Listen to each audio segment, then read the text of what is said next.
안녕하세요. 저는 이제 30대 중반에 접어든 여성이랍니다. 하려는 이야기가 우리 친정에 관한 이야기다 보니 좀 부끄럽기도 하지만 용기를 내어 이야기해 보기로 했어요. 우선 저는 어머니와 아버지 슬하의 두 남매 중 둘째랍니다. 위로 오빠가 하나 있죠. 저희 엄마 아버지는 평가하자면 뭐랄까 아주 계산에 밝은 분들이었어요. 돈에 민감했고 그만큼 다른 사람에게 인색했답니다. 단 한 사람, 오빠한테는 지나칠 정도로 후했어요. 오빠는 할아버지, 아버지에 이어서 3대 독자인 아들이었어요. 그러다 보니 오빠는 어렸을 때부터 금이야 오기야 컸죠. 뭐든지 오빠가 먼저였고 저는 집안에서 거의 존재감이 없었어요. 제가 어렸을 때 할머니가 점을 보신 적이 있었는데 제가 오빠의 앞길을 막을 존재라고 낳지 않는 것이 좋았을 것이라고 했대요. 부모님과 할머니는 그 점쟁이의 말을 아주 확실한 것으로 믿어버린 것 같았어요. 그래서 저는 마치 길에서 주워온 아이처럼 살았거든요. 초등학교를 다니던 시절인 어린 시절부터 부엌 심부름을 하며 자라야 했어요. 초등학교 시절 얼마나 먹고 싶은 것도 많고 갖고 싶은 것도 많은 시절인가요? 저는 먹을 것 하나, 갖고 싶은 것 하나 제대로 먹고 가질 수가 없었어요. 우리 집은 부유하지는 않았지만 그렇다고 해서 남에게 아쉬운 소리 할 만한 집안은 아니었는데도요. 경수가, 오빠가 잘 돼야 우리 집안이 잘 되는 거지. 너는 중학교 졸업하고 아르바이트해서 집안에 좀 보태라. 그리고 오빠가 좋은 대학에 가도록 다들 노력하자꾸나. 중학교밖에는 보내주지 않겠다는 청천벽력 같은 말이었죠. 저는 대학은 꿈도 안 꿨지만 그래도 고등학교는 보내줄 줄 알았어요. 결국 저는 고등학교 진학을 포기했고 근처 편의점에서 일하면서 고등학교를 혼자 힘으로 마치기로 했죠. 밤낮 교대 근무를 하면서 남는 시간에 열심히 공부했어요. 반면에 오빠를 대학에 보내기 위해 엄마 아빠는 별별 노력을 다 하더라고요. 과외 선생을 붙인다, 비싼 학원에 보낸다 등등 할 수 있는 일은 다 했답니다. 그런데 오빠는 이미 공부든 뭐든 스스로 하는 일에는 익숙하지 않았죠. 공부라고 해서 뭐가 다를 게 있겠어요. 스스로 할 의지가 없는 사람에게 과외 선생도 비싼 학원도 도움이 되지 않았답니다. 백약이 무효였지요. 저는 집안에서 전혀 지원을 받지 못한 채로 편의점에서 아르바이트를 해가면서 고등학교를 검정고시로 마쳤어요. 몇 년의 노력 끝에 지방이지만 교대에 입학하게 되었죠. 그리고 3번을 도전한 끝에 임용고시에 붙었어요. 너도 이제 집에 돈을 좀 내놔야지. 지금까지 키워준 것이 있는데 돈이 없는 것도 아니고 이제 버니까 집에 생활비 내놔라. 너도 조금 쓸 돈은 필요할 테니 한 20만 원 빼놓고 나머지는 집에 내놔라. 엄마는 제가 선생님을 시작하고 첫 월급날부터 제 돈을 노리더군요. 엄마가 어떻게 나한테 집에 생활비를 내놓으라고 하는 거예요? 나 어렸을 때부터 집안의 식모나 다름없이 컸어요. 고등학교 공부도 안 시켜줬잖아.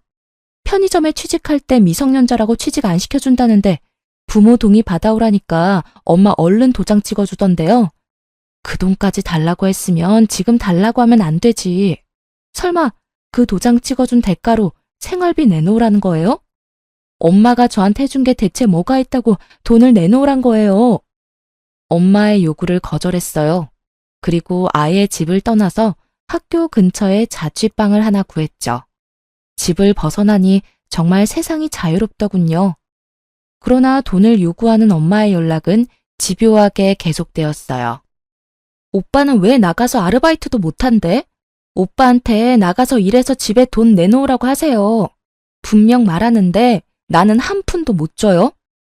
오빠는 도대체 무슨 생각인지 매일 집에서 빈둥빈둥 프로야구나 보면서 시간을 보내는 것 같더군요. 엄마의 생활비를 요구하는 방식은 이제 아주 노골적이었죠. 어느 날 제가 퇴근을 하려는데 학교 앞에서 엄마가 기다리고 있더라고요. 제가 그렇게 거부하는데도 또 씨알도 안 먹힐 요구를 하더군요. 오빠가 어떤 괜찮은 직장의 면접을 보아야 한다며 면접에 입고 갈 명품 양복을 사달라고 말이죠. 그런데 놀랍게도 상무직함의 자리라죠. 그리고 요구하는 양복의 가격이 거의 200만 원에 육박하는 양복이었고요. 헛웃음이 나올 수밖에 없었어요. 절대 안 된다며 거절하긴 했지만 절대로 정상적인 회사는 아니다 싶었는데 나중에 알고 보니 어떤 술집이었어요. 술집의 술 상무 자리였죠.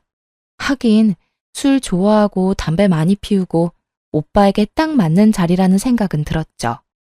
그러던 중 퇴근 후 엄마가 웬일인지 사근사근한 목소리로 집으로 오라고 하더라고요. 또 돈 얘기겠지 싶어서 가기 싫었지만 인사할 사람이 와 있다고 하기에 억지로 집으로 갔어요. 얘, 인사해라. 네 옳게 될 사람이야. 얘가 우리 딸인데 일이 잘 풀려서 선생님이지 뭐니? 서로 인사들 해라. 시누이 옳게 될 사이들 아니냐. 아마 우리 딸이 결혼할 때 많이 도와줄 거다. 오빠가 일하는 그 술집에서 일하는 사람인지 아니면 손님이었는지 모르겠지만 그 술집에서 만난 사이라고 하더군요. 이번에는 오빠의 결혼 자금을 끈질기게 요구했어요. 하지만 저는 축의금 봉투 하나만 전달하고 제 역할을 끝냈죠. 오빠는 결혼을 해서도 자기 살림을 꾸릴 능력이 없는 사람이었어요. 그 올케라는 사람도 도대체 밖에서 뭘 하는지 집에 붙어있지 않고 돌아다니는데 왜 두 사람 먹고 살 돈조차 벌 수 없는지 황당하더군요. 네 오빠가 그 상무 자리 그만두고 사업을 좀 할 것 같구나. 그래서 말인데 경수가 네가 직업도 확실하고 신용도도 좋으니 대출을 최대한 받아서 좀 보태라. 네 오빠가 이번엔 사업 아이템을 제대로 잡았어.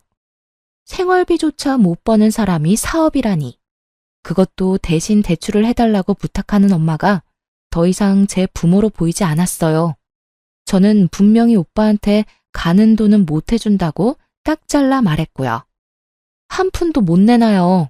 나 어릴 때 부엉이라면서 자란 사람이에요. 인형 하나 사달라고 그렇게 말해도 누가 쳐다보기나 했어요? 내가 간신히 용돈 모아 사서 놀던 종이 인형 태우면서 놀던 오빠예요. 내가 너무 화가 나서 오빠를 밀었다고 나 매 무척 맞았어요. 도대체 밥 먹고 화장실 가는 거 말고 오빠가 스스로 할 수 있는 일이 뭔데요, 대체? 이번에도 엄마 아버지가 대신 사업자금 마련해 주세요. 공부랑은 상관도 없는 사람 3수 4수까지 시키면서 대학 보내겠다고 들인 돈 정도면 오빠 사업자금 대고도 남아요. 보세요. 얼마나 능력이 없으면 결혼하고 나서도 부모 손길 떨치지 못해 애새끼 마냥 돈 달라고 하는 꼴을 좀 보시라고요. 오냐, 그래. 내가 너한테 뭘 바라겠냐?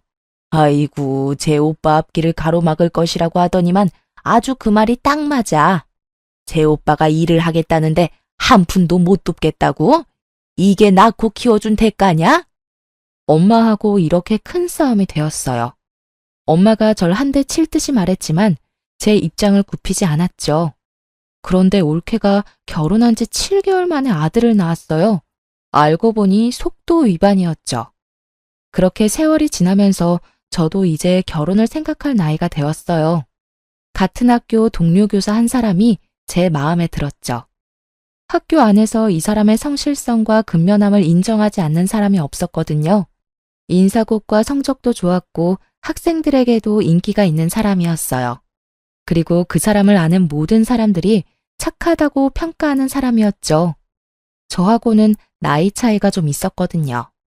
처음엔 서로 설레는 마음을 안고 연애를 시작했는데 시간이 지나도 선뜻 결혼하자는 말을 안 하는 거예요. 결국은 제가 먼저 마음을 밝혔는데 단번에 차이고 말았답니다. 나도 경숙 씨 참 좋아하는데 내 처지가... 미안해요, 경숙 씨. 나 살기 바빠서 연애는 지금처럼 가볍게 해도 저는 결혼은 못하겠어요. 정말 미안해요. 거의 울다시피 이런 말을 하는 것이었어요. 그 다음 날부터 그 사람에 대해 여기저기 물어보았어요. 동료 교사가 저에게 몰랐냐며 한 가지 말을 해주더군요. 아들 아이가 하나 딸려 있어요. 글쎄 아이가 어릴 때 아이 엄마가 사고로 세상을 떴다지 뭐예요? 젊은 사람이 재혼을 해야 할 텐데 아이 때문에 쉽지 않은가 봐요. 사람은 정말 어디다 내놔도 괜찮은 사람인데. 분명 저를 좋아한다는 진심은 느껴졌는데 그 사람에게 처한 환경이 그를 막고 있다고 생각했어요.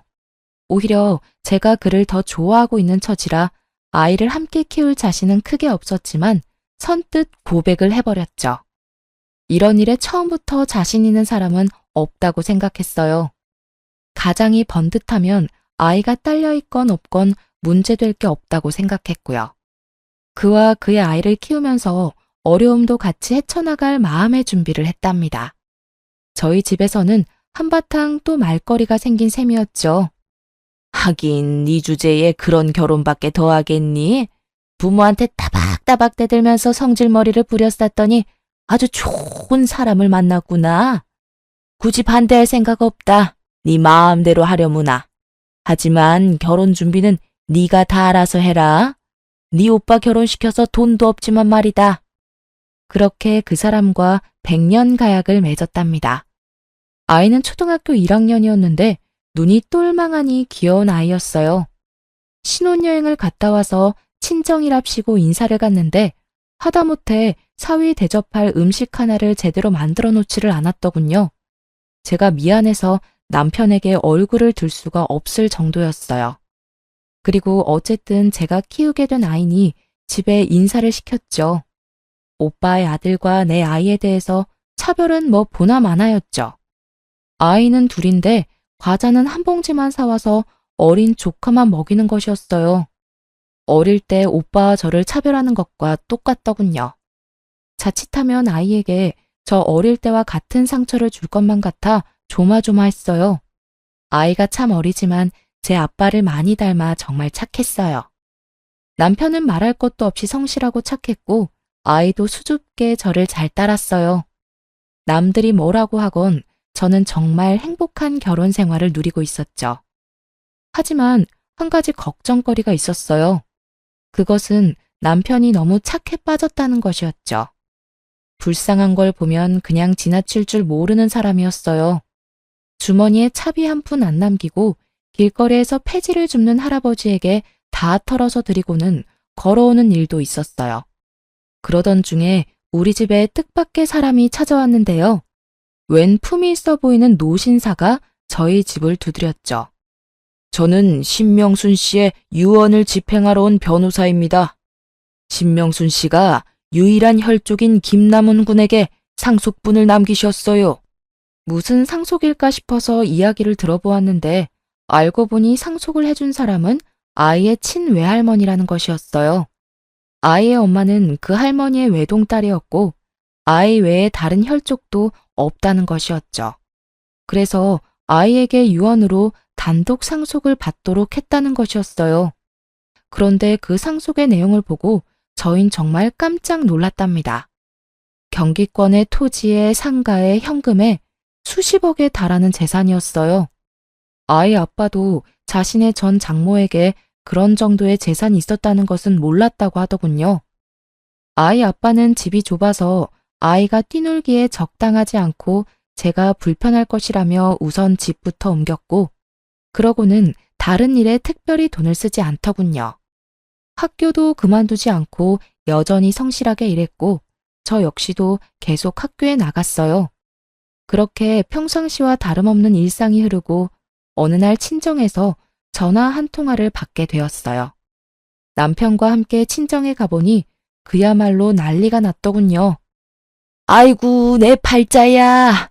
같이 사업을 하겠다기에 여기저기서 빚을 얻어서 3억이나 만들어 주었더니 그걸 들고 튀어버렸어. 이 썩을 며느리년이. 아이고. 네 오빠 사업할 돈이었다. 아이고. 그걸 몽땅 가지고 날라버렸어. 내가 사람을 미리 알아보았어야 하는 건데.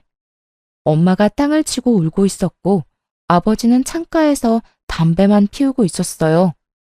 도대체 우리 가족들 능력으로 어떻게 3억이나 되는 돈을 마련할 수 있었는지 알 수 없는 일이었어요. 그런데 이 일의 불똥이 우리 집에까지 튀고 말았죠. 여보게 김서방, 자네 처가가 알다시피 지금 난리가 났네.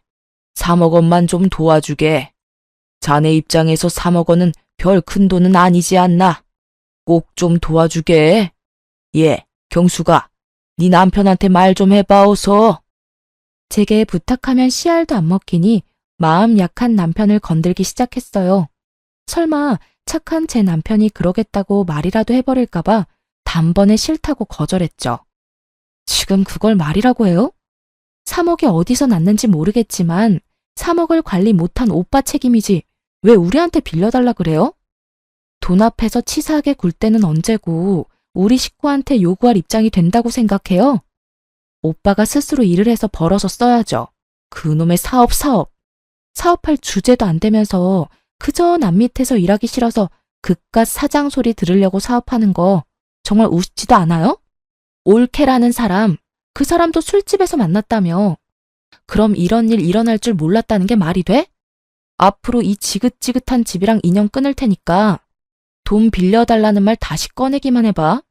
그리고 우리 남편한테 몰래 연락해서 돈 달라고 압박 주기만 해봐요. 그땐 진짜 가만 안 있어. 다 뒤엎어버릴 테니까. 내 말 잘 알아들어요? 제가 아주 단호하게 거절을 하니까 집요하게 조르던 부모님이 일단 물러서더군요.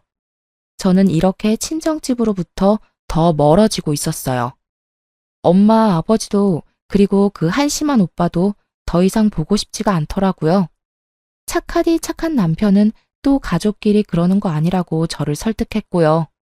저는 남편한테 착한 것이 나쁜 것은 아니지만 무조건 착한 것도 문제가 될 수 있을 것이라고 따끔하게 일렀죠. 그런데 그 무렵 친한 친구한테 전화를 한 통화 받았어요. 예, 경수가, 이게 얼마만이니? 너 결혼식 때 보고 이게 처음인가 보다. 얼마나 깨가 쏟아지길래 이렇게 연락이 없니? 저는 그동안 직장 다니랴 아이 키우랴 정신이 없었다고 친구한테 미안하다고 사과를 했는데 뜻밖의 대답이 들려왔어요. 예, 나 말야, 네 오빠 제주도에서 봤는데 꽤 고급 호텔이었거든? 그런데 네 오빠랑 네 부모님까지 다 같이 있는 것 같더라. 너 알고 있나 싶어서 연락했어. 저는 웃으면서 친구한테 잘못 본 거 아니냐고 되물었죠. 친정 상황이 그런 비싼 곳에 드나들 상황이 아니라고 말이에요. 그랬더니 친구가 두 눈으로 똑똑히 보았다며 셋이 지금 어디에 머물고 있는지 꼭 확인해 보라며 당부하더군요. 전화를 끊고 곰곰이 생각하다가 결국 친정집으로 가보았죠. 정말 황당하게도 다른 사람이 살고 있더라고요. 저한테 알리지도 않은 채 이사를 한 것 같더군요. 그럼 친구의 말이 맞다는 건데 3억이 없어 구걸하던 가족들이 갑자기 고급 호텔이라니 너무 찝찝한 건 어쩔 수 없더라고요.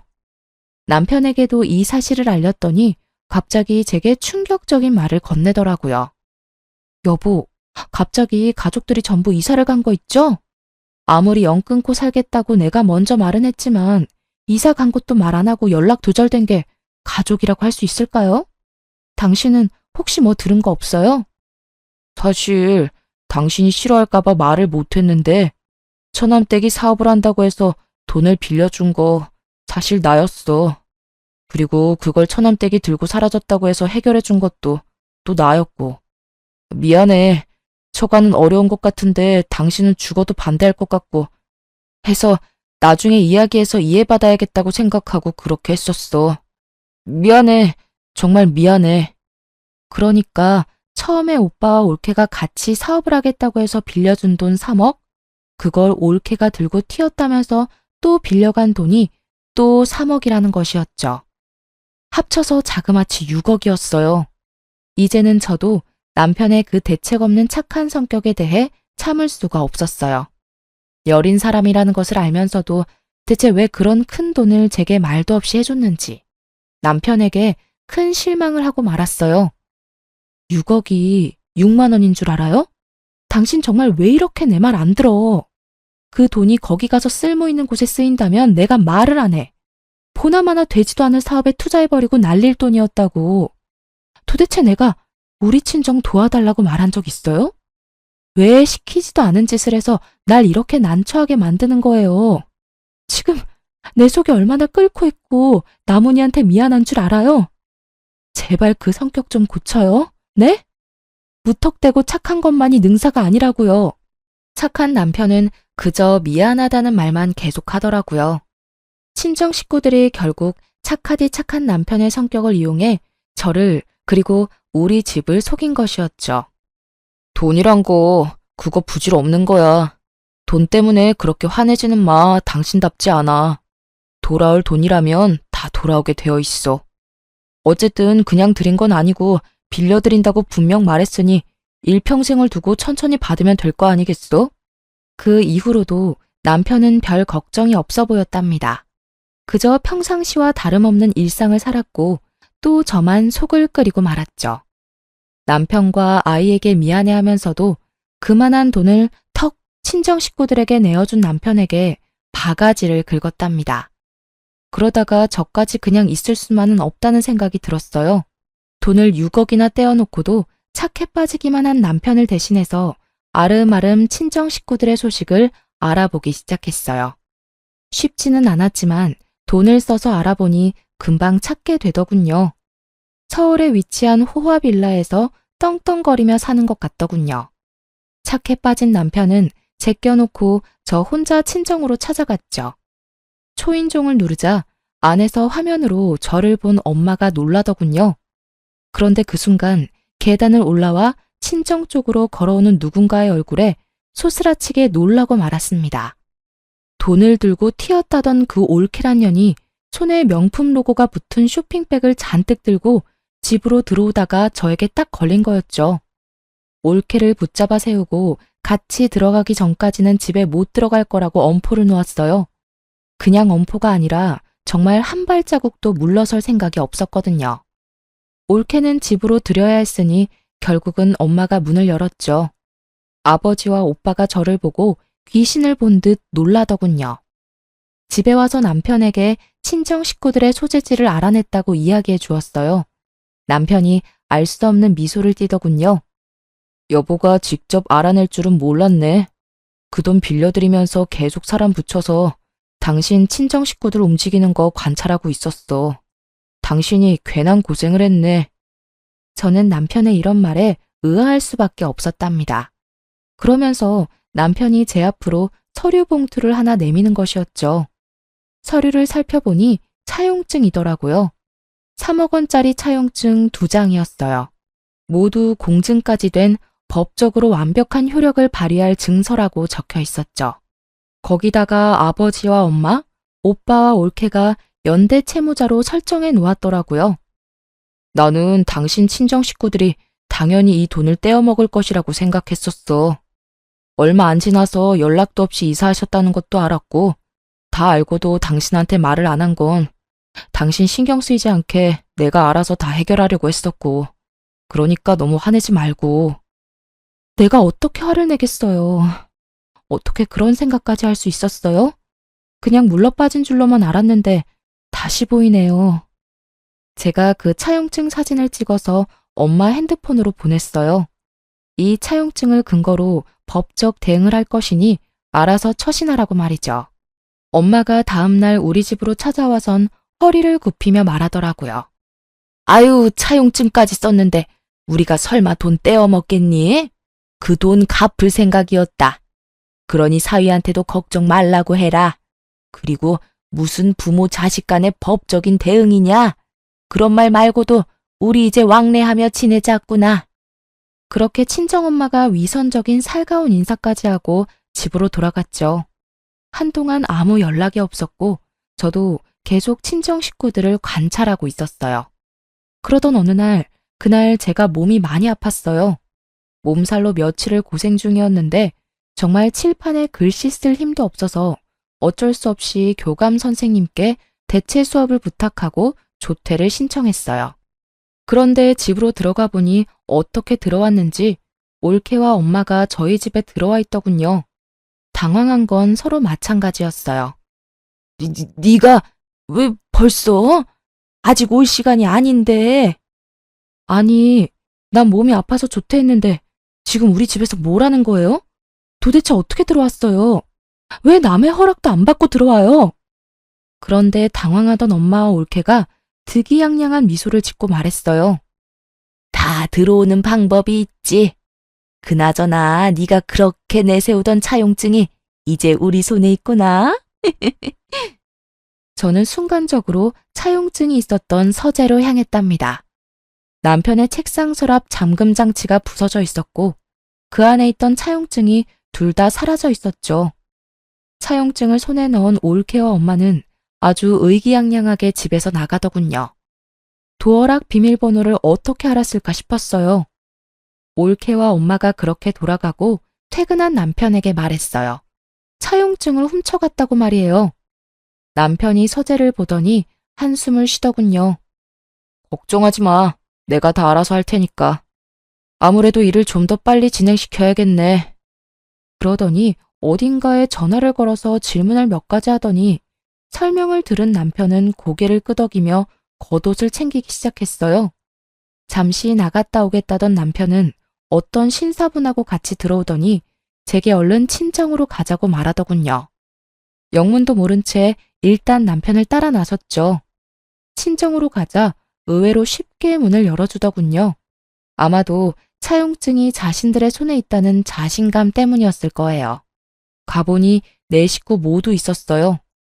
장모님, 그리고 처남댁, 저희 집에 무단으로 침입하셨네요. 어떻게 문을 열었을지는 저도 다 압니다. 당신들 뒤에 붙여놓은 사람들이 전부 낱낱이 말해줬거든요. 도어락 기술자한테 연락해 경숙씨 주민번호까지 도용해선 문 좀 열어달라고 부탁했다지요. 3배가 넘는 돈을 지불하면서요. 이거 명백히 주거 침입입니다. 제가 그것도 모르고 있을 줄 알았나요? 그리고는 남편이 핸드폰을 열어 파일을 찾더니 오디오 파일 하나를 들려주는 것이었어요. 아이고, 내 팔자야. 같이 사업을 하겠다기에 여기저기서 빚을 얻어서 3억이나 만들어 주었더니 그걸 들고 튀어버렸어. 이 썩을 며느리년이. 아이고. 엄마의 이 거짓 하소연이 그대로 녹음되어 있는 것이었어요. 오빠의 목소리도 또렷하게 녹음되어 있더군요. 올케와 사업을 하겠다고 하면서 3억 원을 빌려달라면서 언제까지 갚겠다며 약속하던 말이었어요. 너무 큰 돈을 요구하시기에 제가 할 수 없이 녹음을 좀 했습니다. 첫 번째 채무에 대해서는 당연히 갚을 날짜가 지났으니 채무 불이행 소송을 진행할 생각입니다.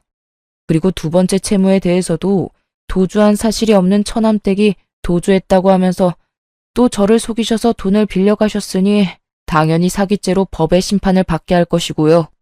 그리고 그 신사분이 봉투를 열어 서류들을 꺼내 보이는 것이었어요. 집에 있던 차용증을 자세히 안 보신 모양입니다. 그것들은 모두 사본이에요.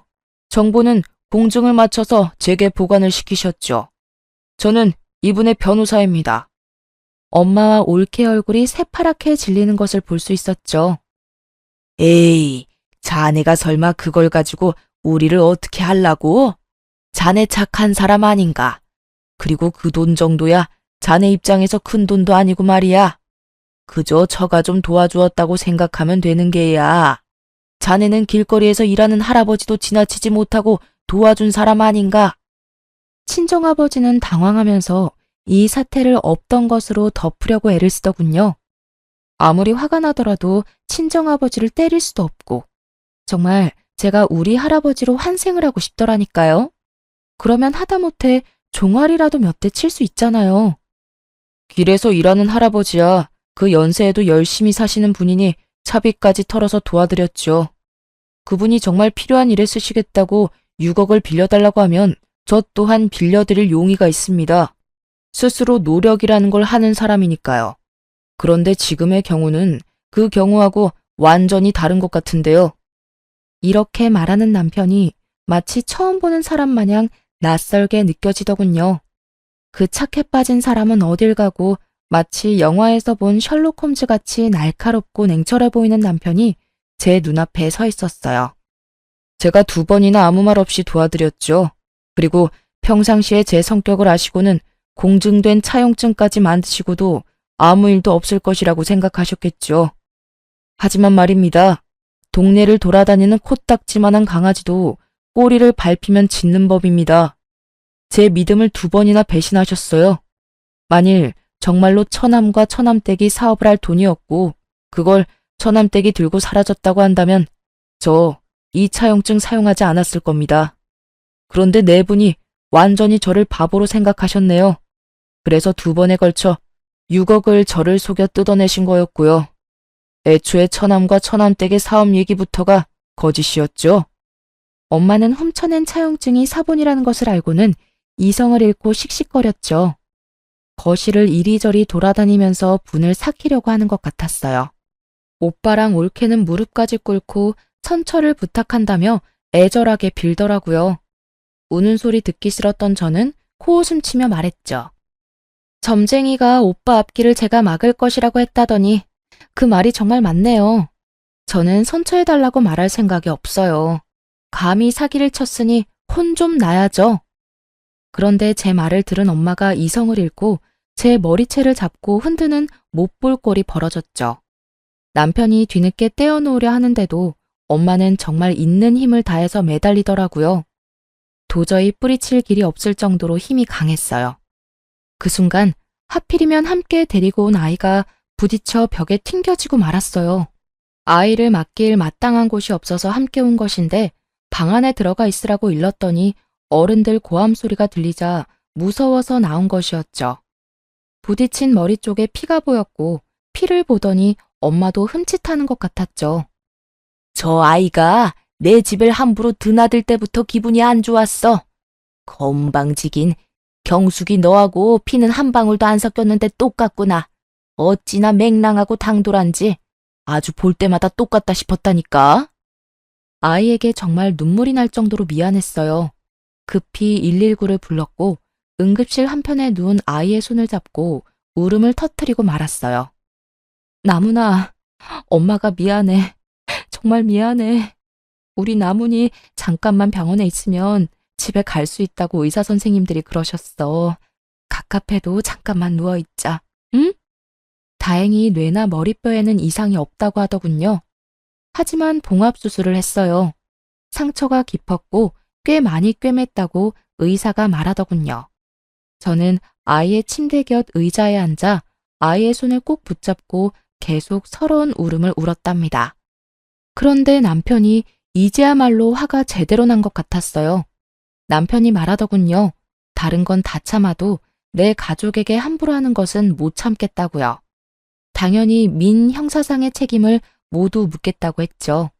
남편은 우선 우리 집에 허락 없이 도어락 기술자를 속여서 들어온 일에 대해서 주거 침입으로 엄마와 올케를 경찰에 고소했어요. 그리고 채무에 대한 연대 책임을 지고도 상환을 하지 않는 가족 모두를 가장 형벌이 센 사기죄로 고소했죠. 아버지가 그제야 당황하기 시작하는 것 같았어요. 3억 원은 가지고 있는 땅 팔아서 먼저 갚으마. 그러니 네 엄마부터 합의해주면 안 되겠니? 자식이 어떻게 부모를 범죄자로 만들 수 있겠어? 너 그러면 안 된다. 어떻게 머리채 한번 잡았다고 고소한다는 게 말이 되니? 착한 사람이 화가 나면 더 무섭다는 말이 있죠. 남편이 딱 그랬답니다. 2번이나 자신에게 사기친 것에 더해 우리 집에 무단으로 침입했고 그것도 모자라 다른 가족들이 보는 앞에서 잘못도 없는 제 머리채를 잡은 일에 화가 많이 났더군요. 물론 아이의 사고에도 화를 내고 있었고요. 이렇게 형사상 고소에 이어서 이제 민사상으로 돈을 돌려받기 위해 만들어둔 완벽한 서류를 가지고 차분히 소송을 진행했답니다. 재산을 은닉할 것을 우려해 변호사의 도움을 받아서 친정 식구들의 명의로 되어 있는 자산에 대한 가압류부터 신청하더군요. 당신 식구들이 나를 어지간히도 얕잡아 보았나 봐. 그렇게 6억씩이나 나를 속여서 뜯어내놓고도 재산 한 푼 남의 명의로 돌려놓질 않았더군. 내가 알아봤자 아무 짓도 못할 것이라고 생각했었던 모양이더라고. 아마 재산을 다른 사람 명의로 돌려놓았다면 평생 하는 일에 대한 급여에도 압류를 넣어 일생 동안 받을 생각도 있었지. 저는 이제야 가슴을 쓸어내릴 수 있었답니다.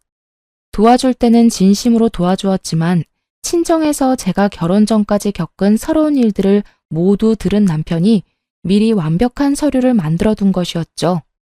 그렇게 해놓고도 친정 식구들은 저와 남편을 철저히 무시했던 모양이더군요. 호화빌라를 엄청난 보증금을 내면서까지 월세로 살았고 남는 돈으로 여기저기 여행을 다니면서 생활을 했던 것 같았어요. 그리고 경찰이 증거물로 압수한 오빠와 아버지의 핸드폰에서 이런 경악할 문자까지 보게 되었는데요. 아버지, 매제가 아주 물컹이인데 말이에요. 이번엔 어떤 이유를 대고 돈을 달라고 할까요? 엄마 아버지가 빚에 쪼달리고 있다고 하니까 3억 원을 선뜻 내놓았잖아요. 이번엔 아주 아버지가 불치병에 시달리고 있다고 할까요? 그래, 그것도 좋은 생각이구나. 그것도 아주 돈 많이 드는 고액암에 걸렸다고 해봐. 그러면 아마 그 물컹이가 지갑을 또 열 거다. 빌려간, 아니 사기친 돈으로 호화 생활을 하며 떵떵거리던 친정은 이제 폭망할 처지에 놓이고 말았어요. 그런 친정 부모와 오빠에게 제가 한마디 해주었어요. 나더러 애딸린 신랑 만났냐고 비웃더니 도대체 사람 보는 눈이 있는 거예요, 없는 거예요?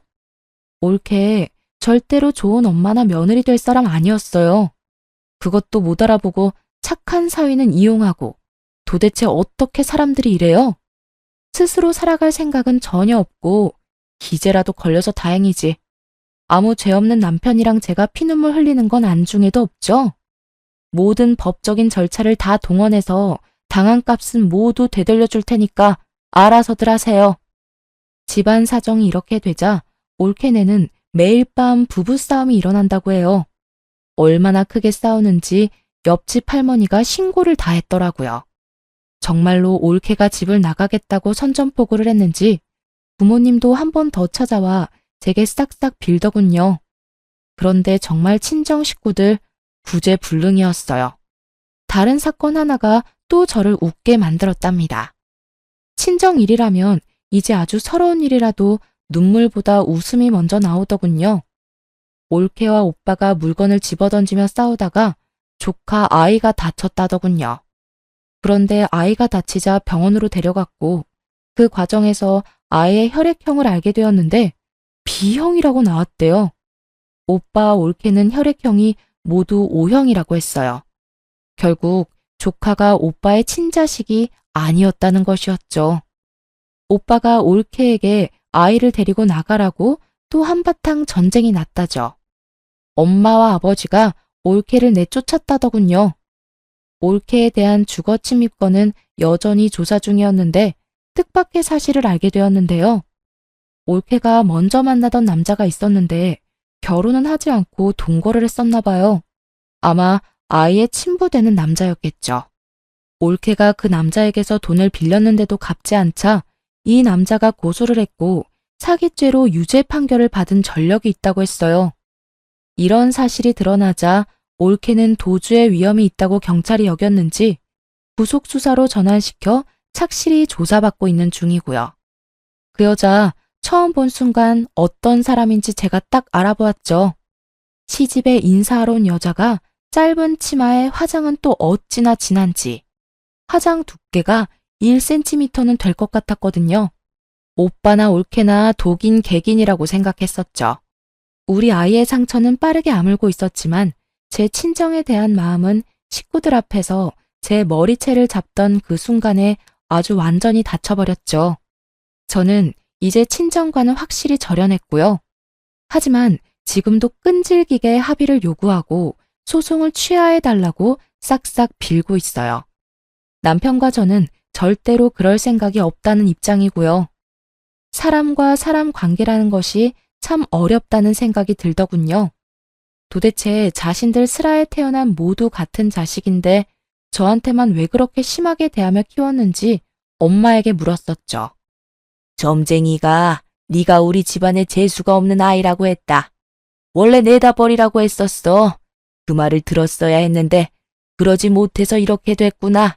부의 막급이다. 그저 평범하게 다른 집들처럼 공평하게 자랐더라면 아마도 가족끼리 서로 도울 수 있었을 거예요. 그런데 이 당연한 일이 왜 우리 집에서는 그렇게도 어려웠던 것일까요? 엄마를 비롯해 가족들의 사기 혐의에 대하여는 피해액이 5억이 넘는 경우이므로 특정 경제 가중처벌법이 적용되었어요. 그래서 이를 주도한 엄마가 1년 6월에 징역을 선고받았어요. 오빠도 엄마보다는 혐의가 약한 것으로 인정되었지만 특경법에 의해 징역 1년을 선고받았죠. 올케는 약식 기소로 벌금 500만 원을 내게 되었고요. 그리고 친정 식구들에게 남은 것은 하나도 없었죠. 살고 있던 집, 그 외에 우리에게서 가져간 돈으로 사놓은 부동산 등 모든 재산이 차용증을 근거로 압류되었죠. 들려오는 말로는 방 한 칸에서 아버지 혼자 지낸다는 말을 들었어요. 제 남편에 대한 사기에서 가장 적은 역할을 했다고 해서 아버지는 기소되지 않았죠. 세월이 다시 무심하게 흘렀어요. 아이는 어느새 자라 초등학교 5학년이 되었답니다. 머릿속 깊숙이 봉합수술을 한 흉터가 남고 말았어요. 아이의 머리를 쓰다듬을 때마다 미안함에 그저 눈물만 흘렀어요. 서러웠던 시간이 저에게서 점점 멀어지고 있었지만 아이의 그 상처가 마치 그 모든 세월을 대변하고 있는 것 같았답니다.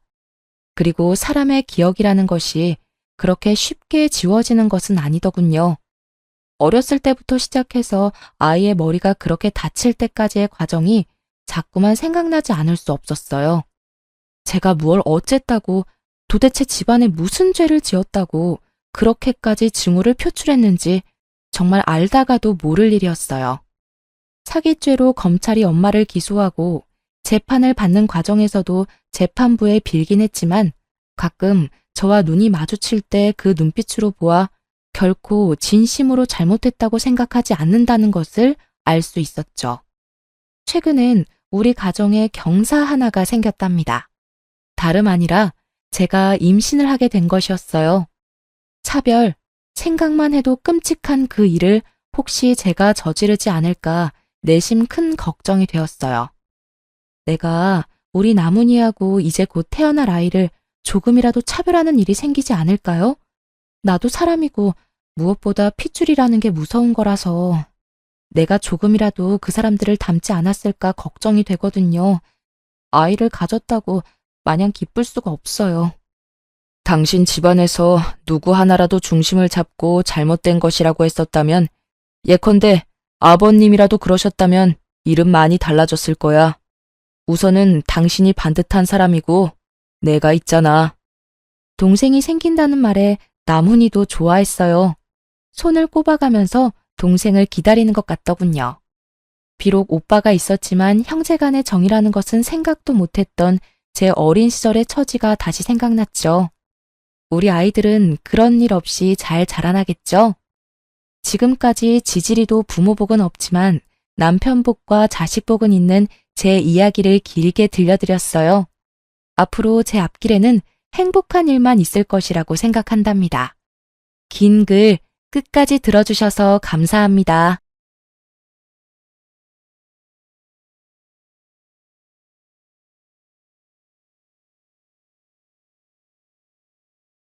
안녕하세요.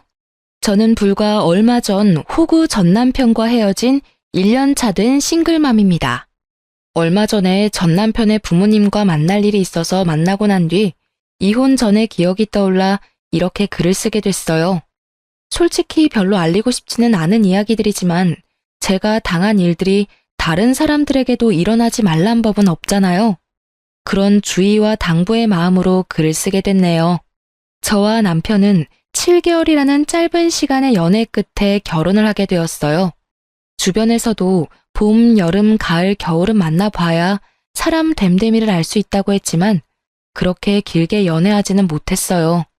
피임을 철저하게 신경 썼는데도 아기가 찾아드는 바람에 결혼을 하게 된 상황이었거든요. 잦은 야근으로 몸 상태가 좋지 않아 혹시나 하는 마음으로 써본 테스트기에 나타난 건 선명한 두 줄이었어요. 그때는 저도 그렇고 남편도 얼마나 놀랐는지. 남편은 아이가 생긴 것을 좋아했지만 솔직히 저는 떨떠름했어요. 예상치 못한 아이였고 앞으로의 제 삶의 방향이 확 바뀌는 일이 벌어졌잖아요. 그렇지만 좋아해주는 남편을 보니 저도 마음을 다잡았어요. 책임지지 않으려는 남자도 많은 판국에 이렇게 자기 아이라고 좋아하며 결혼하자는 남편을 어떻게 싫다고 할 수 있겠어요? 그리고 남편은 성품이 착하고 부드러운 사람이라서 저도 이런 남자와 결혼하면 크게 부딪힐 일은 없겠다는 생각을 했거든요. 그렇지만 이때 잘 선택했어야 했던 것 같아요. 그 부드러운 성품이 때로는 우유부단함이 되어 사람을 힘들게 하는 상황도 있다는 걸 정말 저 때는 생각도 못했어요. 어쨌든 남편과의 결혼으로 저희는 서울 외곽에 자가로 작은 집을 마련했어요. 남편과 제가 동갑이라 제가 남편보다는 더 많은 횟수를 일했거든요. 그러다 보니 제가 모아놓은 돈이 좀 더 많아서 아파트 마련 비용도 7대3 정도로 제가 많이 부담했어요. 남편은 그 상황을 무척 미안하게 생각하더라고요. 그래도 우린 가족이고 평생을 살 거니까 아깝다는 생각은 하지 않았어요. 더 벌면 되지 하는 생각만 했죠. 저는 중소기업에 일하고 있었지만 임신 전에 대기업 다니는 친구로부터 자기 회사로 오라는 요구를 받았거든요.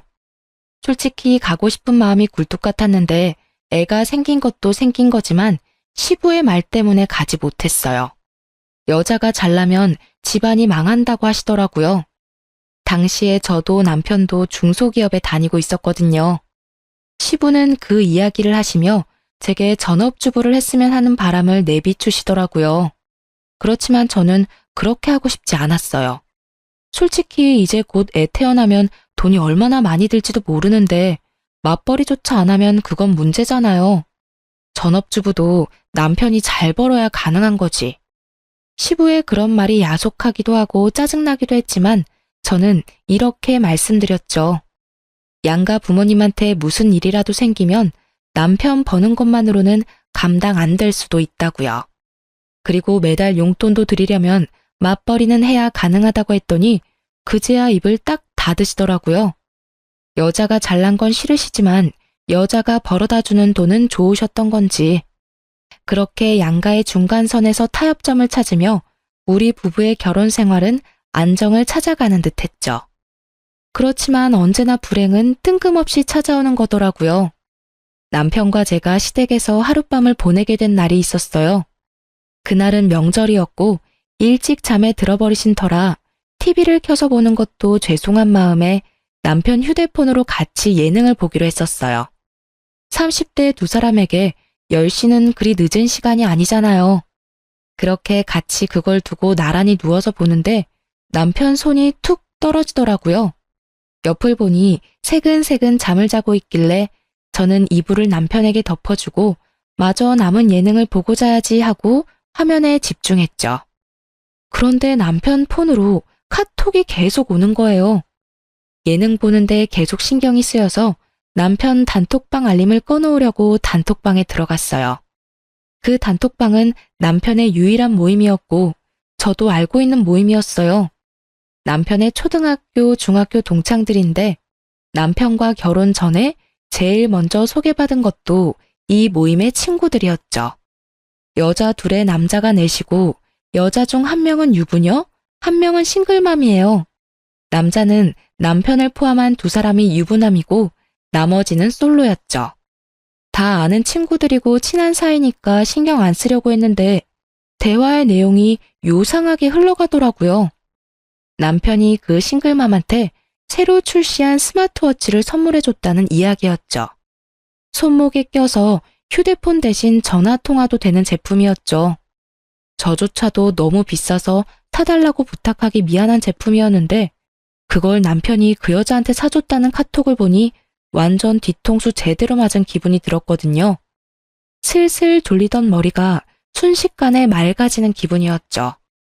화도 나고 열도 받았지만 시댁에서 이 늦은 시간에 난리를 피우는 건 좀 그렇잖아요. 그래서 일단 남편 카톡 내용 쭉 저장해서 저한테 다 보냈어요. 남편 폰은 남편 손에 쥐어주었고요.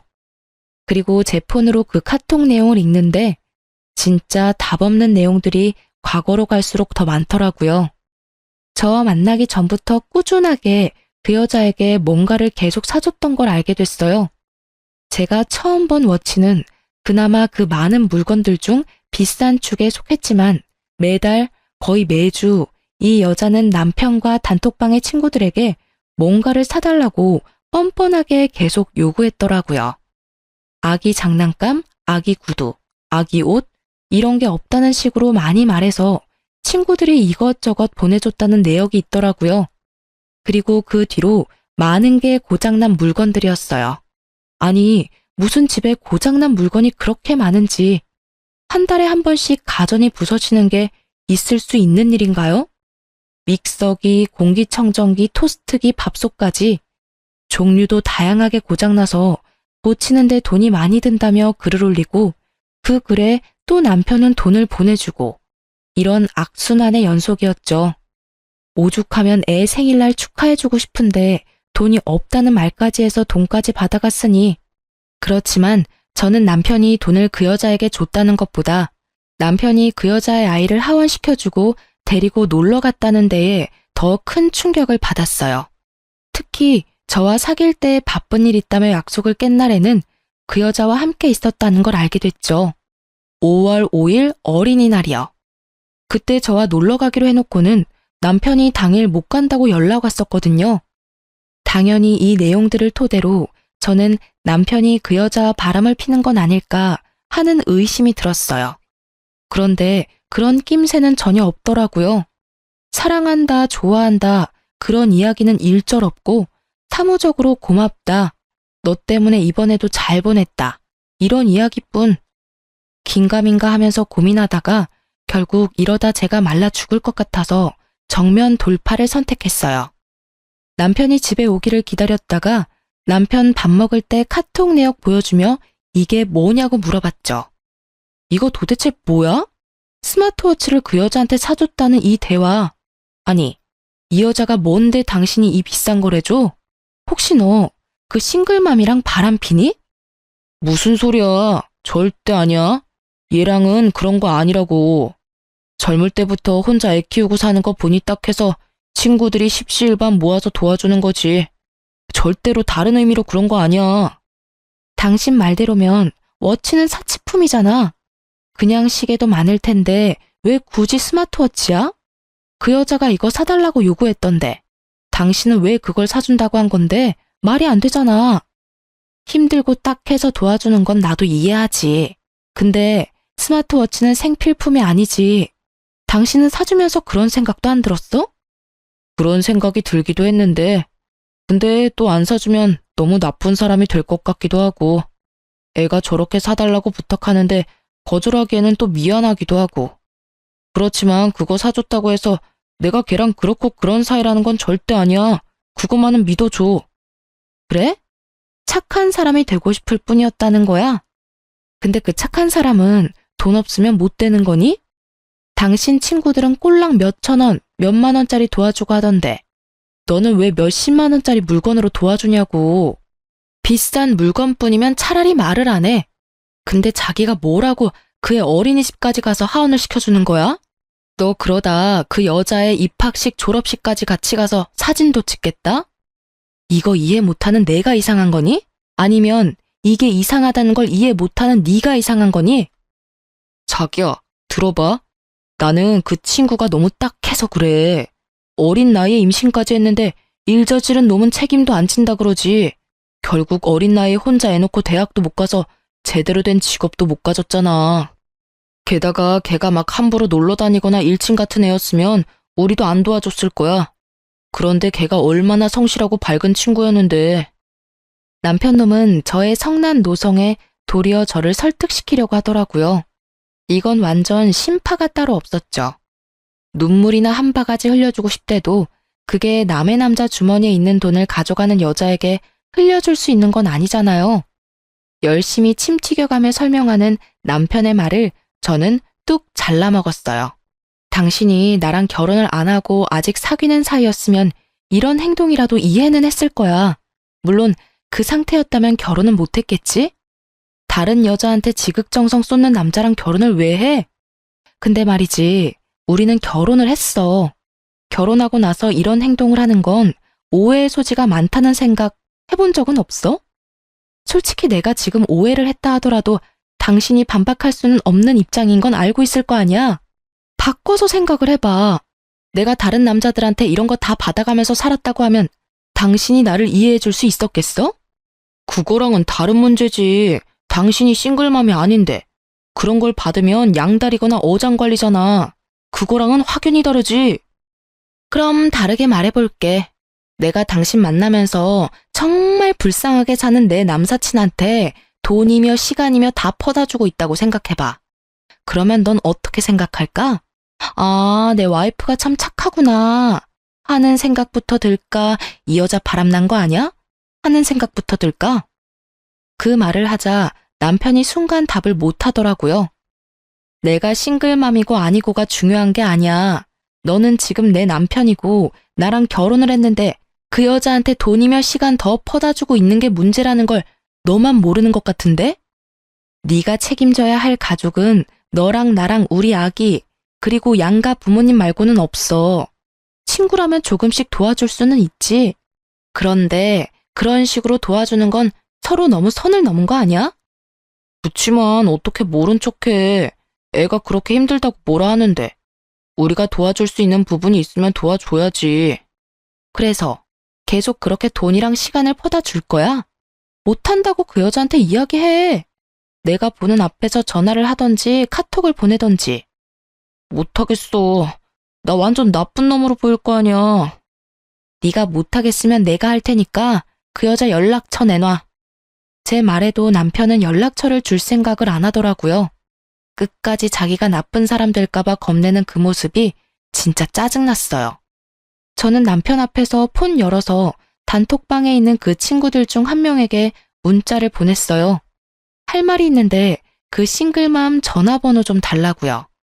그랬더니 아무 생각 없이 보내주더라고요. 그래서 그 번호로 전화했어요.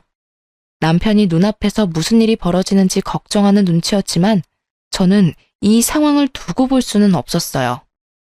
안녕하세요. 저 태환 씨 와이프 되는 사람인데요. 남편이 여태껏 당신한테 돈이며 시간을 쓰고 있다는 걸 알았어요.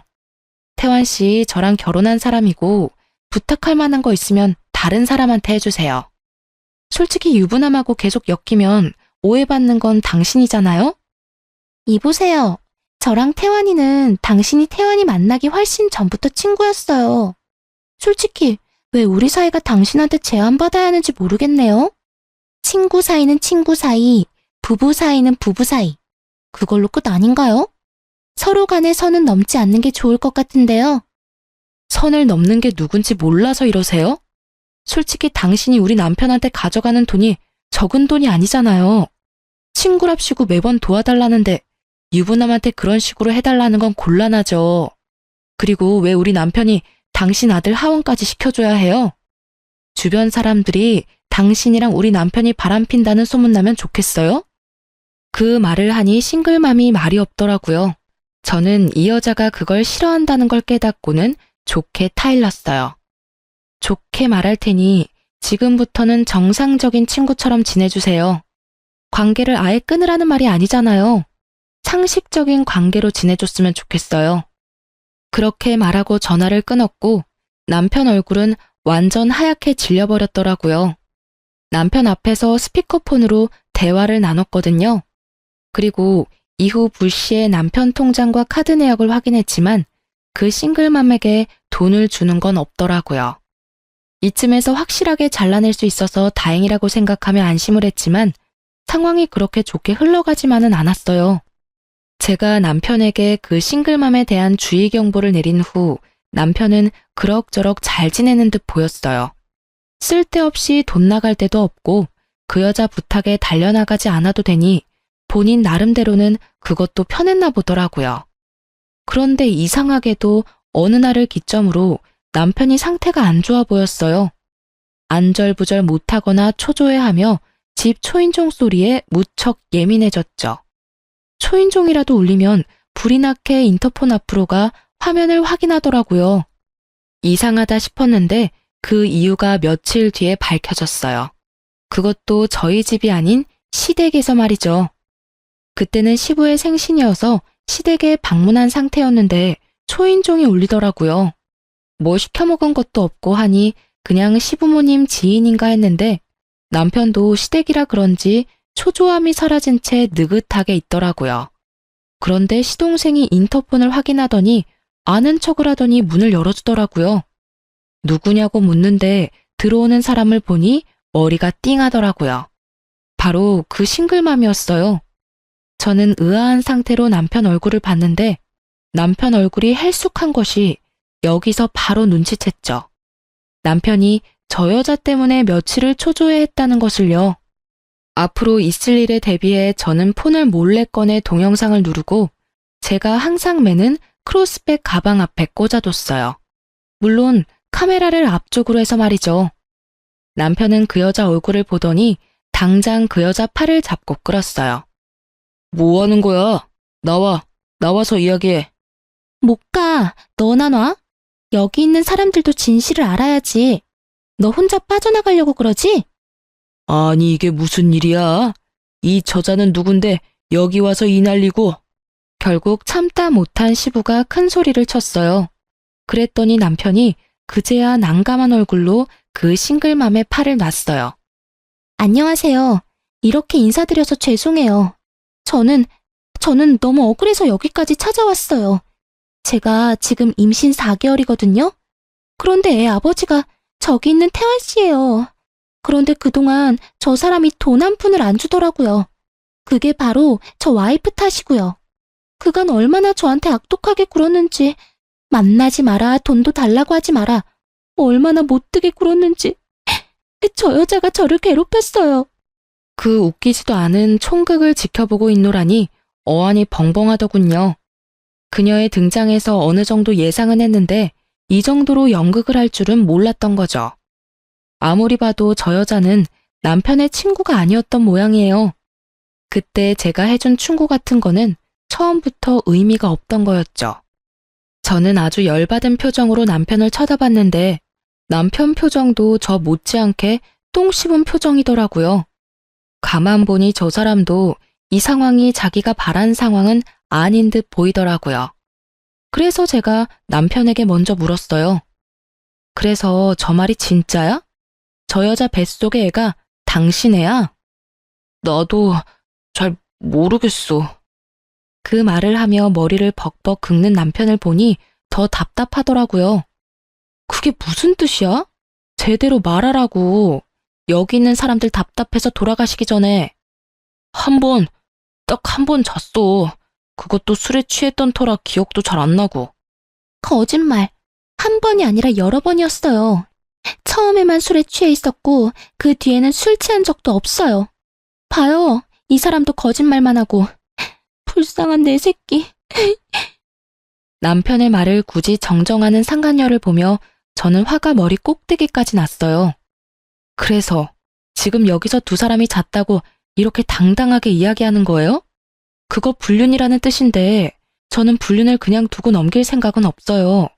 그러니까 잘 생각하고 말해요. 진짜 둘이서 합의하에 잔 거 맞아요? 저는 처음에는 그럴 마음 없었어요. 그런데 저 사람이 억지로... 아니, 그럴 마음이 없으면 왜 애를 가졌어요? 그리고 정말로 남편이 억지로 그랬으면 경찰서 가서 신고를 할 것이지 왜 여기 와서 질질 짜는 거예요? 웃기잖아요. 지금 여기서 제일 황당하고 울고 싶은 건 나인데 왜 네가 울어요? 여기 와서 피해자 코스프레 하고 싶은 거예요? 둘 사이의 일이면 둘 사이에서 끝낼 것이지 왜 여기까지 일을 가져와서 일을 키우는 거예요? 알고 싶지도 않은 사람들한테 다 까발리고. 정말 환장할 것 같은 이 분위기 속에 울고 있는 여자를 보는 제 가슴에는 천불이 났더랬죠. 그치만 이 상태로는 아무것도 해결이 안 날 것 같았어요. 그래서 제가 말했죠. 알겠어요. 당신 하는 말도 알겠고 남편 하는 말도 알겠으니 애 낳고 나서 이야기하죠. 지금 당장은 그 애가 우리 남편 애라는 증거가 없으니까 지금 돈을 주는 건 절대 있을 수 없는 일이에요. 그건 이해하시겠죠? 그치만 저는 그 기간에 이 남자하고만... 그럼 애 태어나고 그 애가 남편 애인 거 확인되면 애 임신했을 때부터 한 달치 얼마씩 해서 정산하면 되잖아요. 그럼 됐죠? 잠시 생각하던 싱글맘은 알겠다 하고 올 때와는 다르게 무척이나 조용하고 신속하게 시댁을 빠져나가더라고요. 저는 남편을 쳐다봤어요. 당신이 무슨 행동을 어떻게 하고 다녔길래 저런 여자한테 걸려서 이 난리를 만들어? 나 진짜 억울해. 걔가 힘들다고 위로해달라고 그래서 술자리 갔다가 이렇게 된 것뿐이야. 여보, 진짜로 나 한 번만 믿어줘. 딱 한 번이었다니까. 그 여자가 정정해서 여러 번이라고 말해서인지 저는 남편의 말을 믿기 어렵더라고요. 용서를 빌면 뭐해요. 제가 용서할 마음이 아닌데. 아니, 차라리 우리 셋만 알고 넘어가는 일이었으면 또 어떻게 달라졌을지 모르죠. 시부모님이 다 알아버린 게 더 용서가 안 됐어요. 화가 난 제가 남편을 달달 볶고 있으니 시모가 말하더군요. 우리 아들한테 화내지 마. 넌 뭐가 그렇게 잘나서 애를 잡아? 네가 이러니 애가 집에 정 못 붙이고 돌아다니다가 이런 일이 벌어진 거 아니니? 그래, 며느라가. 남자가 살다 보면 실수 한 번쯤은 할 수 있는 거야. 네 마음 씀씀이가 그리 간장종지만해서야. 이건 팔이 안으로 굽는 수준은 아니었죠. 남편 바람에 제가 왜 마음 넓게 포용해야 하는지를 모르겠더라고요. 제가 바람이라도 폈으면 어땠을까요? 이렇게 감싸기는커녕 맹 비난하며 당장 이혼하라고 난리쳤겠죠. 결국 저는 말도 안 되는 말을 짓거리는 이 세 사람을 보며 이혼을 결심하게 됐답니다. 마지막에 시부와 시모가 쐐기를 콱콱 박아줘서 아주 마음을 제대로 먹었죠. 저는 시부모가 다 보는 앞에서 남편에게 이혼하자고 이야기를 했어요. 남편은 자기도 할 말이 많은 듯 하더군요. 어떻게 이렇게까지 할 수 있어. 나도 피해자라고. 나도 여태껏 그 여자가 집에 찾아온다고 해서 얼마나 마음 졸였는지 알기나 해? 내가 진짜 그 여자랑 바람을 핀 거였으면 이렇게 안절부절 못할 리가 없잖아. 뭐가 너무한데? 말해봐. 내가 지금 처한 상황이 당신이 지금 처한 상황보다 덜 힘들어 보여? 바람을 안 폈으면 그 여자랑 왜 잤어? 너 유부남이야. 총각 때나 그런 말 할 수 있는 거지. 너 딸 있는 유부남이라고. 내가 애초부터 그 여자랑 가까이 지내지 말라고 했잖아. 근데 왜 가까이에서 이런 일을 만들어? 어차피 그런 일이 일어난 것도 당신이 그 여자한테 못되게 굴어서 위로해주다가 생긴 실수였단 말이야. 잔 것도 술 마시고 일어난 실수였고. 왜 그걸 몰라주는 건데? 실수. 사람 살다 보면 실수할 수도 있지. 근데 그 결과는 용서 못하지. 결과적으로 그 여자가 임신을 했잖아. 너 그 여자 뱃속의 아이가 만약에 진짜 네 아이면 어떡할 건데? 제 말에 남편이 답이 없더라고요. 입 꾹 닫고 있는 모양새가 본인도 그게 지금 굉장히 불안한 것처럼 보이더라고요. 내가 그 여자한테 애 낳고 이야기하자고 한 거는 최소한의 방어였어. 솔직히 그 애가 네 애일 수도 있다는 생각 때문에 미쳐버리겠다고. 너 만약에 그 애가 네 애면 너 그 애한테 매달 양육비 갖다 줘야 해. 그럼 너랑 우리가 정상적으로 살 수 있다고 생각해? 난 그 꼴 보고는 못 살아. 내 새끼한테 줘도 모자랄 애정이며 물건들이며 다 그 여자애한테 뺏기는 거 용납 못한다고. 그 부분은 내가 책임질 거야. 당신이랑 우리 애한테는 피해 안 가도록 나도 방법 찾아볼게. 그러니까 혼자서 이렇게 이혼이니 뭐니 그런 말 좀 하지 말고 당신도 양보를 좀 해. 책임? 그러면 나랑 내 아이가 받을 상처들은 어떻게 책임질 건데? 네 몸이 두 개가 아닌 이상 한쪽은 포기해야 하는 순간이 와. 나는 네가 그 여자한테 매번 불려가는 것도 매번 돈 뜯길 것도 이미 예상하고 있어. 나 임신 중일 때도 그 여자한테 그렇게 다 퍼다 줬잖아. 나하고 약속도 깨고. 그런 당신이 우리 딸이 필요하다고 할 때 옆에 있어줄 수나 있겠어?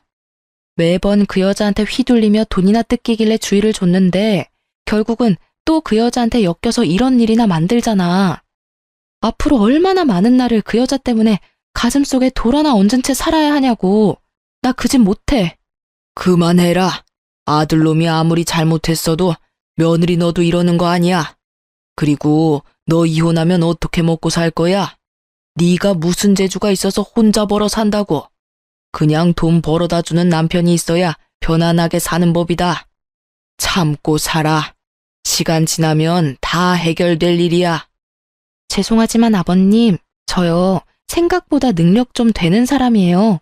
이름만 말하면 모두가 아는 대기업에 다니는 친구가 나더러 들어오라고 추천까지 해줬거든요. 거기 가면 월급도 많이 벌고 복지도 엄청 좋아요. 그러니까 돈 벌어먹을 능력 충분하니까 그런 쓸데없는 걱정은 하지 마세요. 네가? 어이구, 그럼 거기 가지 왜 여기서 이러고 있어? 허세 부리는 거 다 안다. 그러니 이쯤하고 묻어둬. 내가 왜 거길 안 갔는데요? 아버님 때문이잖아요. 항상 여자가 잘 나가면 집안 망한다고 하시니 일부러 중소기업에서 남편만큼 벌면서 다니고 있었어요. 이제 이혼하면 아버님 눈치 볼 일도 없고 제가 하고 싶은 대로 할 수 있잖아요.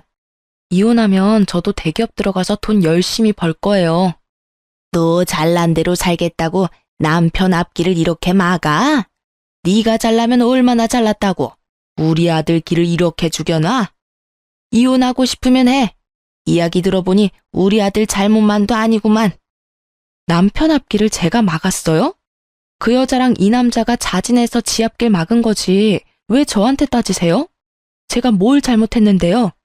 제가 무슨 길을 죽여놔요. 지 잘못에 지가 기죽어 있는 거 저들 어떡하라고요? 어디 손녀딸 앞에서 자랑스럽게 이야기해보세요. 너희 아빠 바람 폈는데 너희 엄마가 용서 안 해줘서 아빠가 힘들다고 그렇게 말해보시라고요. 그걸 알면 애가 아빠 옆에 있겠다고 하겠어요? 제 아빠 더럽다고 싫다고 하겠죠. 저의 저주 같은 악담에 시부모의 얼굴은 제가 시집 온 이래 가장 충격을 받은 표정이었어요. 저는 시부모와 남편을 보면서 이야기했어요. 제가 원하는 조건으로 합의 이혼 안 되면 소송 걸 거고 그 여자한테도 상간소송 할 거예요.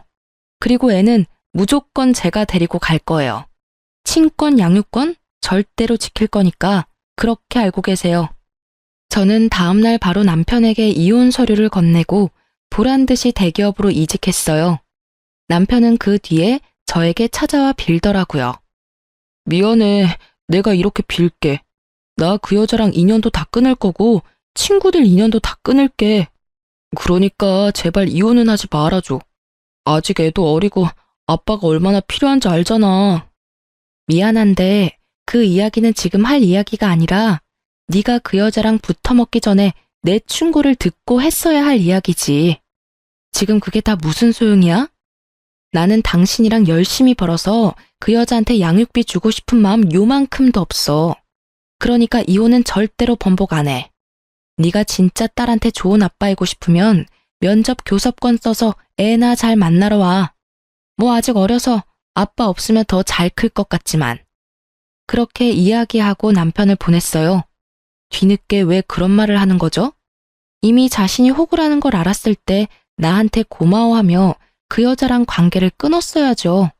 호구당하는 거 구해준다고 생각했더니 도리어 둘이 붙어먹어버려 놓고 이제 와서 후회하는 건 너무 웃기잖아요. 그렇게 그 싱글맘이 애를 낳기 전에 저희는 완벽하게 법적으로 남남이 되었어요. 질질 끌게 될 줄 알았지만 상간녀가 시댁 쳐들어와 난리친 걸 녹화한 동영상과 카톡 내용 덕분에 모든 게 일사천리로 진행됐어요. 전 남편은 그쯤 되니 어쩔 수 없이 이혼에 동의할 수밖에 없었죠. 그렇게 이혼하고 한 달 좀 지났을까요? 그 여자가 애를 출산했다는 카톡을 올려놨더라고요. 딸이었어요. 웃긴 게 가족이 생겼다라고 적어놨더라고요. 그게 딸이 생겼다는 의미만은 아니라는 걸 저는 알고 있었어요. 전 남편과의 재혼 이야기가 나오고 있다는 걸 들었거든요. 뭐 어차피 저한테는 이미 지나간 똥차고 하등 쓸모없는 존재였기에 신경조차 쓰지 않았지만 그래도 짜증은 나더라고요. 내 딸은 아빠 없는 부서진 가정 속에서 크게 생겼는데 전현 딸은 엄마 아빠가 있는 완벽한 가정 속에서 크겠구나 하고요. 그래서 마지막으로 약간 심술을 부렸어요. 남편에게 카톡을 보냈거든요. 딸이 너무 예쁘더라. 애 둘 양육비 주려면 힘들겠네? 그래도 혹시 모르니까 애 유전자 검사는 해봐. 혹시 둘한테 들어갈 양육비 하나로 줄어들지 누가 알아? 솔직히 정말 심술이 가득한 말이었다고 저도 인정합니다. 그런데 자기 자식이면 상관없는 거잖아요. 제가 그냥 심술 부린 거로 끝나는 거니까요. 그런데 남편이 이렇게 말하더군요. 그런 거 안 해도 나랑 걔랑 결혼하기로 했어. 이왕 이렇게 된 거 내가 책임지는 게 맞고 그럴 거면 아예 처음부터 의심하는 행동은 안 하는 게 맞는 것 같아서 양육비는 당신한테만 주면 될 것 같아. 그 여자랑도 이미 상의 끝났고. 뭐 네가 그렇게 생각한다면 그런 거지. 나야 양육비만 제때 받으면 다행이고. 근데 혹시 모르잖아. 관계 한 번으로 애가 생기는 일은 흔치 않으니까. 괜찮아. 난 그런 거 생각 안 하기로 했어. 이렇게 담담하고 확실하게 말한 전 남편의 말에 저는 뭐 그렇다면야 하고 전화를 끊었어요. 그런데 2주 뒤에 한 번 더 난리가 났더라고요. 전 남편이 출산 직후에 달려간 병원에서 아이 혈액형이 자신의 아이라면 낳을 수 없는 혈액형인 걸 알고 그 여자 몰래 친자 검사를 한 것 같더라고요. 그 검사 결과가 나왔는데 결국은 친자 불일치로 나왔대요. 결국 전 남편 완전히 열받아서 그 여자한테 소송 걸겠다며 조리원에서 난리가 난 모양이에요. 제 친구가 그 일 있던 저녁에 전화 와서 알려줬거든요. 친구는 그 조리원에서 일하고 있는 간호사였거든요. 네 전 남편이랑 상간녀 대판 싸우던데 완전 장난 아니었잖아. 네가 거기 있어야 했는데 진짜 아깝다 아까워. 왜? 그 여자애가 전 남편 애가 아니었대? 그럼 그렇지. 어떻게 한두 번으로 임신이 그렇게 확 될 수가 있어? 그렇지. 검사 결과지 들고 흔드는데 불일치 딱 보이더라고. 근데 그 여자도 성격 만만치 않더라. 친자 불일치까지 떴으면 할 말 없는 게 정상인데 그 여자 하는 말이 네가 나랑 하룻밤 보낸 거는 사실 아니냐고 따지더라고.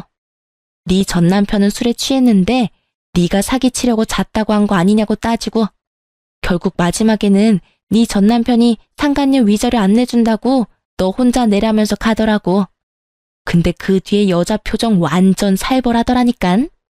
그 이야기를 듣는데 참 끼리끼리 잘 논다는 생각만 들더라고요. 그리고 이후에 그 여자의 살벌한 표정이 어떤 사건을 불러온지 듣고야 말았죠. 전 남편이 친자 불일치를 알게 된 이후로 두 사람의 재혼은 당연히 물 건너가게 됐죠. 그럼에도 그 여자는 전 남편을 놔줄 생각이 없었는지 이번에는 전 남편을 자신을 버린 최악의 남자로 포장해서 주변에 소문내고 다녔더라고요. 저한테까지 그 소문이 들어올 정도면 정말 다니는 곳곳마다 이야기하고 다녔다는 건데 결국 전 남편은 회사에서도 친구들 사이에서도 완전 쓰레기가 됐더라고요. 뭐 지가 뿌린 대로 거둔 거죠. 당당하게 유부남한테 돈 뜯어먹는 여자가 제대로 된 여자는 아니라는 걸 전 남편은 대체 왜 몰랐을까요? 저는 그날 이후로 그 둘과는 일체의 연락을 끊고 딸과 함께 직장 근처에 집을 얻어 잘 살고 있었어요. 재산 분할로 받은 돈, 위자료, 상간녀 위자료까지 싹 다 긁어 모아서 장만한 작은 평수의 아파트에서요. 저도 그 여자처럼 싱글맘이 되었지만 그래도 저는 제 힘으로 잘 벌어먹고 살고 있었죠. 누구처럼 유부남한테 거지처럼 구걸하며 살고 싶진 않았으니까요. 그런데 이혼 후 처음으로 맞는 딸아이 생일에 시부모가 먼저 연락이 왔어요. 생일날 얼굴이나 한번 보자고요. 면접 교섭권이 있기는 했지만 남편은 그걸 한 번도 쓴 적이 없었어요. 애한테 부끄러웠는지 아니면 저를 만나고 싶지 않았는지 이유는 알 길이 없었지만 저는 차라리 잘 됐다고 생각했죠. 근데 그걸 남편이 아닌 시부모가 쓸 줄은 몰랐거든요. 그렇게 시부모와 딸의 생일에 만난 곳은 매우 비싼 레스토랑이었어요. 딸아이 생일이라 제가 미리 특별하게 예약해둔 곳이었는데 그곳에 온 시부모의 눈이 동그랬더라고요. 놀랐겠죠. 이 정도로 돈을 쓸 줄은 몰랐을 테니 말이죠. 네가 무슨 돈이 있어서 이렇게 비싼 데서 밥을 먹어? 딸 생일이면 근처 고깃집만 가도 되는데 뱁새가 황새 쫓아가다는 험한 꼴을 못 면한다는 말 모르냐? 아무것도 모르는 시부는 또 옛날에 하던 말을 그대로 읊고 계시더라고요. 제가 잘 나가고 있을 거라는 생각은 전혀 해본 적도 없었겠죠.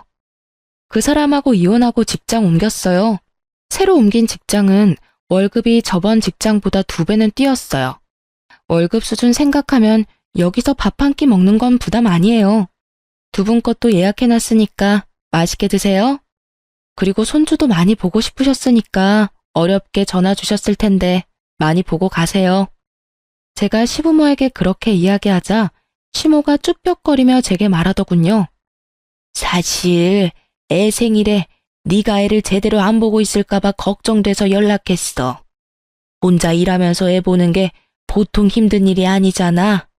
그래서 애한테도 신경 못 쓸 거라고 생각했는데 생각보다는 잘 지내고 있는 것 같구나. 시모가 그런 말을 하는 이유는 분명했죠. 이 두 사람은 제가 제대로 못 사는 걸 보고 싶어 한 것 같더라고요. 제가 뭐라 말하려고 입을 때렸는데 옆에서 제 직장 동료가 지나가다가 저를 알아보고는 제게 다가오더라고요. 저는 처음에는 약간 당황했어요. 이혼한 시부모와의 자리에 직장 동료가 있는 게 괜히 불편했거든요. 그런데 그 동료는 슬쩍 자리를 보더니 시부모가 제 친정 부모님인 줄 알더라고요. 그러면서 이렇게 말하더라고요. 아유, 어머님 아버님 되시나 봐요. 애기 데리고 가족이 다 같이 있는 모습이 너무 보기 좋네요. 이 사람이 일을 얼마나 잘하는지 살림도 일도 확실하게 해내는 슈퍼맘이에요. 우리 회사 와서 진짜 운이 트인 것 같더라고요. 쓰레기 같은 남자도 떠나갔으니 이제 곧 더 좋은 남자 만날 수 있을 거니까 부모님들도 너무 걱정하지 마세요. 그럼 즐거운 식사 자리 되세요. 이렇게 말하고 간 직장 동료를 보며 저는 속으로 웃음을 삼켜야 했어요. 내일 일하러 가서 그 사람들이 제 시부모고 당신이 모르는 사이에 두 사람에게 물 먹인 거라고 말하면 정말 부서가 뒤집어질 정도로 웃을 것 같았죠. 그런데 저와는 다르게 두 분의 얼굴 표정은 너무 안 좋더라고요. 그럴만하죠. 제가 못 살고 있을 거라고 생각하고 자기들이 뭐라도 되는 마냥 저를 챙겨주면서 생색내는 마음으로 나왔을 텐데 그렇게 하지 못했으니까요. 제가 못 살고 있었어야 이 두 분의 마음이 편했을지도 모르죠.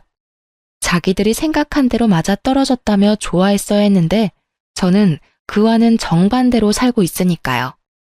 그 뒤로도 저를 보는 내내 배알이 꼴리는 표정이 정말로 압권이었답니다. 저는 시치미를 뚝 떼고 열심히 애 밥 먹이고 저도 밥이나 먹었죠. 그리고 마지막으로 전 남편에 대해 슬쩍 물어봤어요. 잘 지내고 있냐고. 그런데 표정이 완전 제대로 썩어 들어가더라고요. 저한테도 표정을 숨기지 못할 만큼 잘 못 지내고 있는 것 같더라고요. 저도 몰래 그런 생각이 들었죠.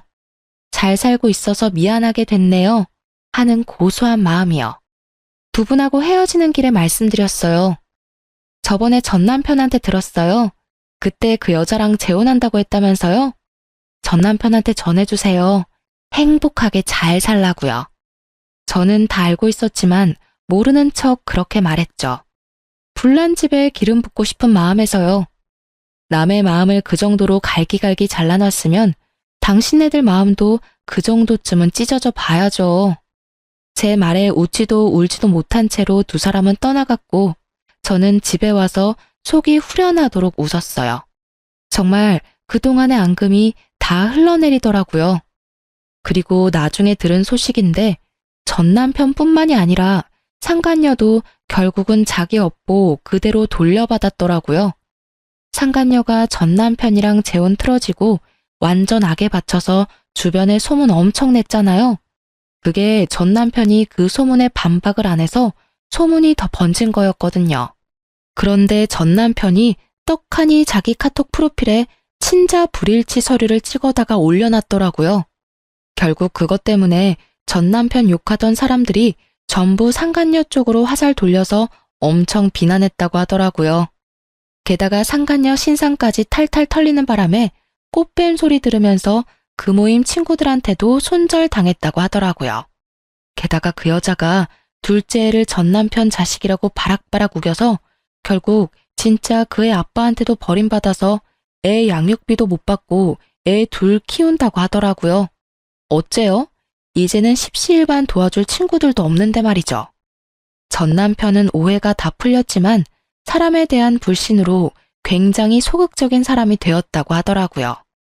그 이후로 전 남편도 시부모도 연락하지 않아서 그 뒤의 일은 알지 못하지만 꼬박꼬박 양육비는 보내는 걸 보면 살아있기는 한가 보다 싶어요. 저는 여전히 딸애와 잘 지내고 있어요. 커가는 아이 재롱 보면서 돈도 벌면서 때로는 힘들기도 하지만 때로는 너무 행복하기도 하고 가족의 형태는 조금 다르지만 딸과 저, 이 둘만으로도 완벽한 가족처럼 지내고 있어요. 호구처럼 살다가 결국은 사기에 낚여서 자기 인생을 스스로 나락으로 보낸 전 남편을 보면서 절대 저렇게는 살지 말아야지 하는 생각을 해봅니다. 제가 그렇게 말렸는데도 제 말은 듣지도 않고 그 여자와의 만남을 지속한 남편이 참으로 어리석다고 느껴졌어요. 제 말만 잘 들었어도 호구가 되지는 않았을 텐데 말이죠. 그래도 후회는 이제 이미 늦은 상태죠. 저는 마음의 평화와 안정을 찾았고 아이도 아빠가 없다는 것에 이제 익숙해져 있으니까요. 재혼은 하겠다 하지 않겠다 그렇게 딱 잘라 생각하는 건 아니에요. 사람들은 애도 어리고 하니 빨리 재혼을 하라고 하거든요. 근데 신중하지 못한 선택으로 또다시 일을 그르칠까봐 걱정이 되기도 해서요. 정말로 믿음직스럽고 든든한 사람이 나타나면 그때쯤 진지하게 생각해 보려고 해요. 제 이야기를 들어주신 분들에게 고마움의 인사를 전할게요. 별 볼 일 없는 싱글맘의 흔할지도 모르는 그런 이혼 이야기였지만 재미있게 읽어주셨으면 좋겠네요. 감사합니다.